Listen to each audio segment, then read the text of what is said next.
Assalamualaikum warahmatullahi wabarakatuh. Halo sahabat milenial, kembali lagi di channel YouTube kita MTS Labirin Official bersama saya Lisa Ekaria.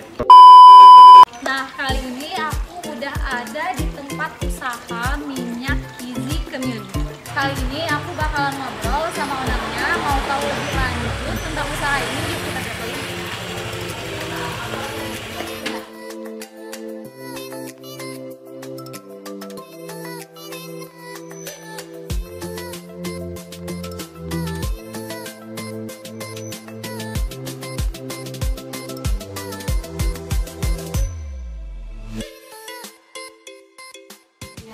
Nah, di sini Risa sudah bersama dengan Kak Mirna. Nanti di sini kita bakalan ngobrol-ngobrol tentang proses perjalanan berbisnis. Nah, jadi buat teman-teman tonton video ini ya, karena nanti setelah menonton teman-teman bakalan dapat ilmunya dan yang jelas nanti bakalan lebih termotivasi. Penasaran? Langsung aja ya Pak tanya-tanya nih sama Kak Mirna. Silakan. Langsung aja ya Kak, boleh nih perkenalan dulu sama teman-teman, nama, umur, dan status juga boleh. Assalamualaikum warahmatullahi wabarakatuh. Nama saya Irna Nur Hasana, biasa dipanggil Irna. Saya domisili di Kota Bogor. Usia saya sekarang 29 tahun. Statusnya saat ini menikah, udah punya 2 putra, dan insya Allah sekarang lagi mau launching yang ketiga. Wow, pasti teman-teman pada penasaran kan apa sih bisnisnya Mbak Irna ini? Boleh Mbak langsung aja nih dikenalin. Bismillahirrahmanirrahim. Saya Irna, saya punya usaha atau bisnis yang saya bangun sejak tahun 2017 akhir. Itu fokusnya ke herbal hair tonic, jadi lebih ke perawatan rambut gitu. Nah, cuma fokusnya yang pertama kali itu saat itu adalah minyak kemiri. Minyak kemirinya kenapa yang diangkat dan jadi produk utama, karena melihat pengalaman dulu teh. Jadi aku sendiri sebenarnya konsumen minyak kemiri. Sebelum terjun atau sebelum memilih minyak kemiri ini jadi produk utama atau produk sendiri, saya tuh sebenarnya adalah konsumen minyak kemiri orang lain. Nah, dari situ ketika memang merasa manfaatnya udah bagus, si produk ini bagus dan masih bisa diolah dengan tradisional, dan akhirnya saya memutuskan untuk punya brand sendiri. Jadi saat itu langsung belajar bikin minyak kemiri murninya sama ibu. Nah, ketika udah trial error berapa kali, sampai ada belasan kali mungkin ya, ketemu formulanya dan hasil produksi yang terakhir itu diterima sama konsumen. Dari situ saya coba beranikan diri untuk fokus gitu. Baru di minyak kemiri aja, jadi masih fokus di perawatan bayi. Karena saya itu perawatan bayi ya, karena saya tuh waktu jadi konsumen sekarang punya bayi yang kedua gitu. Nah, saya manfaatnya bagus, akhirnya udah memutuskan terjun untuk bikin brand sendiri minyak kemiri ini. Itu tahun 2017 akhir. Tahun 2017 dan masih sampai sekarang alhamdulillah ya Teh. Alhamdulillah, dan itu harus diinovasikan karena saya dapat ilmu dari mentor. Kalau bisa nih, ketika kita punya satu produk aja yang dijadikan brand kita, kalau bisa seiring berjalannya waktu kita harus punya inovasi baru, di mana masih berkaitan dengan produk utama. Contoh kayak sampo. Banget yang mana ini Teh? Yang ini? Ini minyak kemiri murninya. Terus setelah ini aku langsung ke sampo dulu. Kenapa sampo? Karena ternyata awalnya kan aku bilang minyak kemiri ini aku pakai atau aku beli untuk bayi aku yang kedua ya. Aku yang kedua. Ternyata pas aku pakai untuk sendiri karena waktu itu keluhannya rontok banget. Habis ngelahirin kan, selama hamil hormon itu kan terganggu ya. Nah, pas dia melahirkan tuh rambut rontoknya parah banget. Dan bingung pakai apa. Akhirnya aku iseng pakai minyak kemiri yang harusnya aku pakai buat bayi aku. Nah, ternyata solusi banget gitu. Jadi dari situ aku mikir apa aja bisa buat orang dewasa. Ternyata aku googling, aku belajar, pokoknya aku tanya-tanya dan aku trial error juga, berhasil. Cuma kendalanya adalah saat itu ketika kita punya konsumen yang anak mahasiswi yang punya keluhan yang sama rontok, terus dia suka minyak kemirinya, cuman dia nggak nyaman dipakai seharian, ya kan, dia Kalau aku kan karena di rumah ya, dan pakai jilbab juga, jadi pakai minyak kemiri doang juga nggak masalah. Nah ternyata ketika dapat konsumennya mahasiswa banyaknya saat itu, dia request, Kak ada samponya juga nggak? Jadi sampo yang hubungannya sama minyak kemiri itu nyambung gitu. Saat itu aku belum punya sampo. Coba deh kamu pakai sampo herbal yang lain yang ada di pasaran gitu kan. Ternyata ya ada yang cocok, ada yang enggak kan, namanya bahan kandungannya berbeda. Akhirnya aku kerjasama sama teman yang dia pakar herbal, holistic care, dia fokus ke produksi herbal, dan aku request ke dia untuk bikin sampo dong, bahannya herbal banget, yang sunnah banget. Maka aku request. Jadi ini kerjasama ada partnernya ya? Kalau sampo ada partner. Kalau yang ini benar-benar sendiri? Iya, kalau minyak kemiri ini aku benar-benar murni sendiri. Kalau yang sampo ini aku partneran, kenapa? Karena aku nggak tahu ilmunya. Cara bikin sampo itu kan pasti punya formula ya. Dia formulanya pasti lebih dia ke lab. Nah aku juga kan nggak ada alat-alatnya. Nah aku kerja sama dia dan alhamdulillah bahan sampai sekarang alhamdulillah. Jadi bahan-bahan yang aku minta dan aku coba dulu sendiri itu berhasil, dan sekarang ada jualannya. Terus ini juga ada beberapa produk, ini apa aja Mbak? Nah setelah ini sampo, inovasi itu kan kita harus punya ya mentor. Kata mentor bilang, ayo adain lagi supaya nanti si produk pendukung ini akan melariskan produk utamanya, gitu kan, kuncinya gitu, rumusnya gitu. Kamu menghadirkan produk baru supaya produk utama kamu juga cepat laris dengan gitu. Akhirnya saya balik lagi fokus ke bayi. Jadi saya produksi sendiri lagi minyak kletik. Kalau di bahasa Sunda sih ya terkenalnya Jawa Barat tuh namanya kletik atau minyak kelapa murni. Sebenarnya ini mungkin semua orang bisa bikin, cuman hasilnya aja yang berbeda-beda. Nah, ini hasil yang aku produksi sama ibu, hasilnya disukai sama orang-orang, sama konsumen, dan dia lebih solusinya ke kulit bayi yang belum merah. Jadi aku sejak ini launching aku pasangin ini buat bayi yang baru lahir. Kan suka ada yang lecet-lecet merah-merah gitu kan, dia yang keringet. Ini tuh benar-benar murni ya Mbak, soalnya kan kulit bayi kan suka sensitif ya gitu. Alhamdulillah murni, karena aku terinspirasi kenapa mau produksi ini itu karena bayi aku sendiri ketika yang dia pakai popok kan suka merah-merah ya, lipatan-lipatan, apalagi misalnya bayinya gemuk ya. Pakai minyak kletiknya ibu aku, ibu tolong bikinin gitu, ibu bikinin ya bagus kan. Terus udah gitu benar-benar nggak terpapar yang kimiawi kan, benar-benar murni kletik gitu, murni kelapa. Akhirnya aku berpikir udah deh launching ini aja kayak gitu. Jadi ini terangkat, ini pun tetap terjual. Dan ini juga ada beberapa, ini produk apa juga nih Mbak? Sama aja, ini sampo, ini beda kemasan. Kalau ini yang terbaru, inovasi ya? Ini yang terbaru kan, baru seminggu mau masuk minggu kedua sih. Ini apa Kak? Hair tonic ini baru launching 2 mingguan ini. Baru aku foto tadi kan, terus baru mau dibikin kalimat-kalimat launchingnya buat reseller. Jadi dia fungsinya lebih ke cowok sih.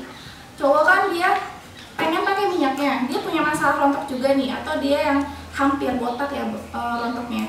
Nah gimana caranya selama dia pakai helm, terus misalnya keluar rumah atau kerja, dia tetap nyaman, udah pakai minyak kemiri tapi bawaannya lembut gitu. Nah ini kalau ini apa nih Mbak? Refillnya sampo. Aku adain refillnya seukuran 500 ml karena requestan kan, kita harus bikin produk yang terima masukan dari konsumen. Jadi konsumen request, Kak ada ini enggak, ada ukuran ini enggak, aku udah cocok nih samponya, udah aku coba kayak yang ini ya, kan ini ada 3 ya, ini satu produk kan sama satu produk yang cuman 3 ukuran buat segmen pasarnya lebih luas. Betul, segmen pasar lebih luas dan memang dia jadi pilihan. Kan ada yang ada yang pengen coba dulu yang kecil gitu, ketika udah nyoba dan nyaman dia nyari yang besar supaya lebih hemat. Buat marketingnya sendiri, strategi pemasarannya udah kemana aja nih Mbak? Lebih fokus ke online sebenarnya Teh. Jadi aku lebih fokus ke online. Kenapa? Satu, sebenarnya aku termasuk yang kurang pede ketika harus promosi offline. termasuk yang kurang pede ketika harus berbicara jualan. Nawarin gitu. Iya, jadi karena aku karakternya ya seperti ini, jadi aku fokusin untuk belajar online, jadi fokusnya ke online. Nah, online itu sendiri udah dari kemana aja, alhamdulillah reseller-reseller aku udah ada di Sumatera juga, padahal Sumatera itu kan penghasil kemiri ya. Sumatera, terus Sulawesi, terus Lampung, itu mereka produksi kemiri itu melimpah banyak di sana. Cuman kurang edukasi untuk mengolahnya aja. Gitu. Ini bangun agen sama reseller juga ini, Mbak? Awalnya reseller aja kan. Aku berani rekrut reseller itu sejak minyak kemirinya sudah mulai masuk ke penjualan kurang lebih 100 piece per bulan. Nah, aku berani open reseller saat itu. Baru berani open reseller tahun 2018. Nah, setelah bangun reseller, itu aku belajar dulu, tapi ya aku belajar gimana caranya manage reseller, karena reseller itu adalah amanah kalau menurut aku. Ketika orang yang ada yang mau jadi reseller produk aku, berarti itu lagi datang amanah baru ke aku. Gimana caranya dia gak akan nyesel jualin produk aku gitu. Minimal aku bisa tahu ilmunya, gimana cara nyemangatin dia, terus cara bantu dia untuk nge-push jualannya, terus cariin konten dan ngajarin dia cara jualan gitu. Nah, setelah itu agen itu berjalan ketika 2018 akhir. Ketika reseller aku ada yang penjualannya lumayan nih, lumayan banyak, aku berpikir keras kan, ini pasti banyak yang mau jualin juga kan ke dia ke reseller aku. Dan ternyata benar, ketika reseller aku cerita, ada yang mau ikut jualin lagi, aku kasih harga berapa ya. Nah, jadi kan aku harus mikirin gimana caranya dia masih tetap bisa untung, tapi dia juga bisa open reseller. Jadi kayak dianya jadi agen gitu kali ya. Jadi aku naikin levelnya untuk jadi agen. Jadi aku adain lah level agen. Jadi nggak langsung yang aku bikin reseller, agen, distributor, enggak. Itu bertahap. Proses kan. Itu butuh proses dan itu beban juga loh sebenarnya, beban ke kita sebagai owner ya. Jangan sampai mereka yang udah gabung merasa nyesel, udah gitu ya udah kok jualannya nggak didukung ya sama ownernya atau nggak didukung sama pusatnya gitu. Nah, untuk yang distributor sendiri per bulan ini baru aku naikin levelnya. Jadi selama pandemi kemarin itu kan goyang banget ya jualan. Ngerasain banget ya. Apalagi aku, karena aku botolnya spray. Botol aku kan spray ini mungkin akan lebih dilihat ketika masa COVID itu untuk apa? Hand sanitizer ya, benar gak sih? Nah, aku tuh rebutan botol sama mereka, sama para penjual hand sanitizer. Jadi susah banget dapetin botol ini sama COVID. Sekalipun ada, harganya lumayan, masya Allah. Harganya tuh seharga setengah minyak kemiri. Jadi itu jadi pusingnya karena buat harganya aduh ini gimana gitu. Iya, menstabilkannya itu yang bikin pusing. Nah, jadi sejak COVID, jujur aja, sejak COVID menurun, ikut terdampak juga penjualannya. Makanya beruntungnya ada produk-produk yang lain gitu. Jadi masih bisa bernafas walaupun omsetnya turun juga gitu. Tapi sekarang masih kerasa juga, Mbak? Alhamdulillah, kita kan mikir strategi ya. Iya, pengusaha selalu perlu tidur juga, otaknya suka. Iya, kerja 24 jam kalau owner kan ya. Iya, benar. Jadi 4 bulan kurang lebih itu kena dampak, kerasa banget dampaknya selama 4 bulan itu. Tapi dari situ kan kita evaluasi apa yang harus kita inovasikan. Akhirnya aku coba cari supplier baru, walaupun memang harganya sampai sekarang belum normal, belum balik lagi ke harga biasa aku belanja botol. Nah, cuma dari situ aku coba lihat produk-produk yang menunjang yang tadi, yang ini. Ini gimana caranya mereka, nggak apa deh, sementara mereka yang terangkat punya kemirinya jual yang kecil gitu. Nah, itu berhubungan dengan ada produk yang paling mini yang aku punya selama kemarin tuh dan aku manfaatkan, ukurannya 15 mili. Jadi si produk itu yang aku coba jual untuk aku pasangkan dengan produk-produk pendukung, karena produk yang 16 mili itu botolnya bukan spray. Tapi produk kayak gini tuh ini ya Mbak ya, maksudnya bukan kayak produk makanan, ada masa kadaluarsanya atau apa gitu nggak sih? Ada sih, ada. Untuk minyak kemiri ini 1,5 tahun kalau misalnya belum dibuka ya, belum dibuka dari kemasannya. Terus kalau misalnya udah dibuka itu hanya tahan 11 bulanan gitu. Untuk minyak kemiri, kalau misalnya minyak peti atau minyak kelapa ini hanya 4 bulan. Aku request ke teman-teman supaya mereka ordernya by PO. Misalnya reseller butuh 30 milinya 30 piece nih, atau 50 piece PO ya, dan itu bertahap kirimnya 20 dulu. Jadi misalnya stok kamu udah habis baru aku kirim lagi supaya dapatnya yang fresh terus, karena waktu itu paling sebentar. Buat harganya ini Mbak, harga sendiri, harga pasarnya ini Mbak udah patokin atau emang terserah reseller atau agen gimana? Untuk ke mereka, ke sistem ya, aku patokin dan aku rinciin presentasinya.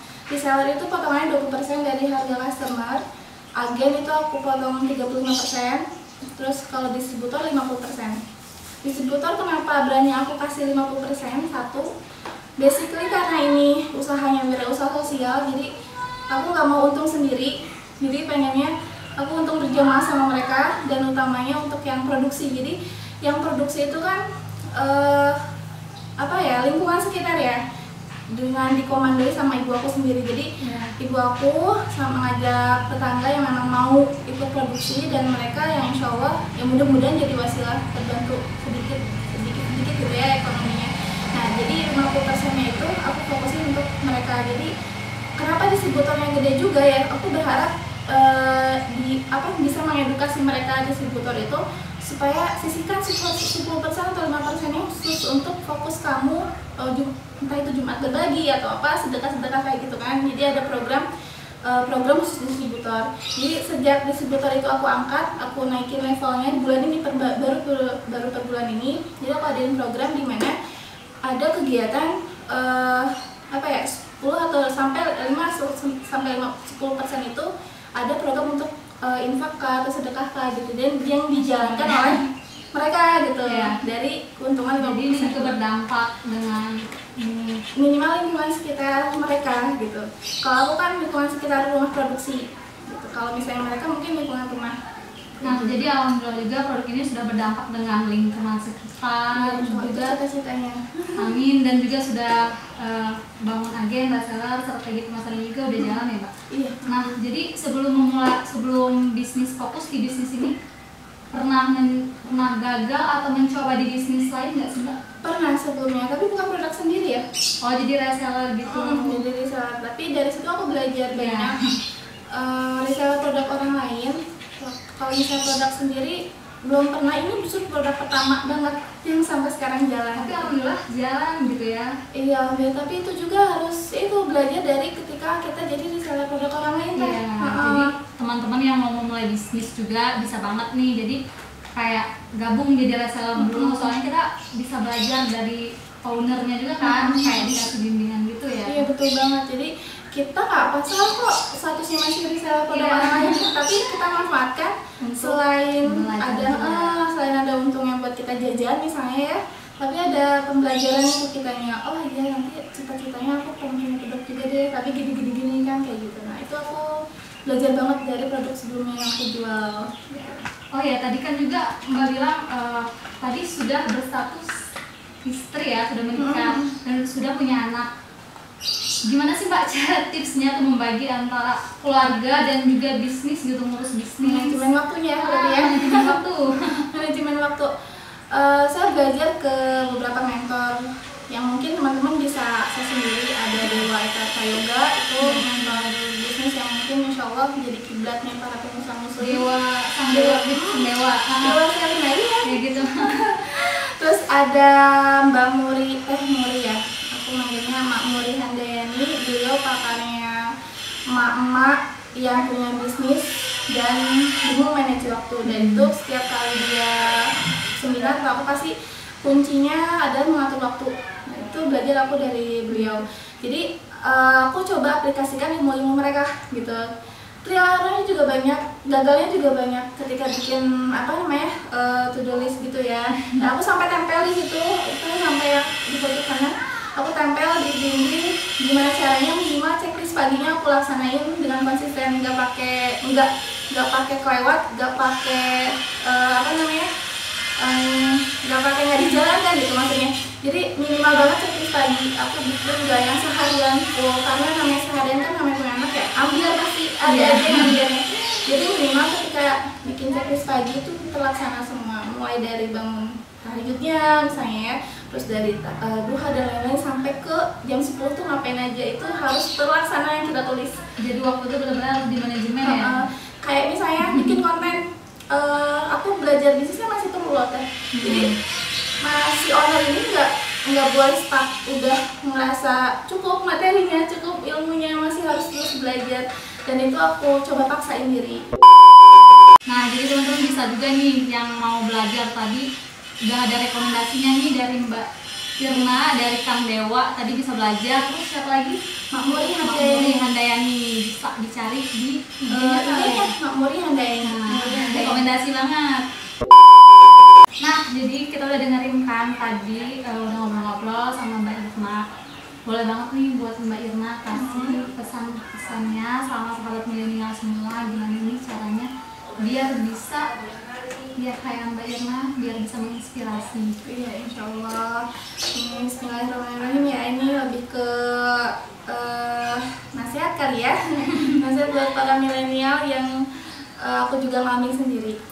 Bismillahirrahmanirrahim, teman-teman, khususnya kamu-kamu yang masih milenial, masih usianya muda, energi, terus usia mahasiswa mungkin ya, jangan sampai nunda keinginan untuk berwirausaha. Kenapa?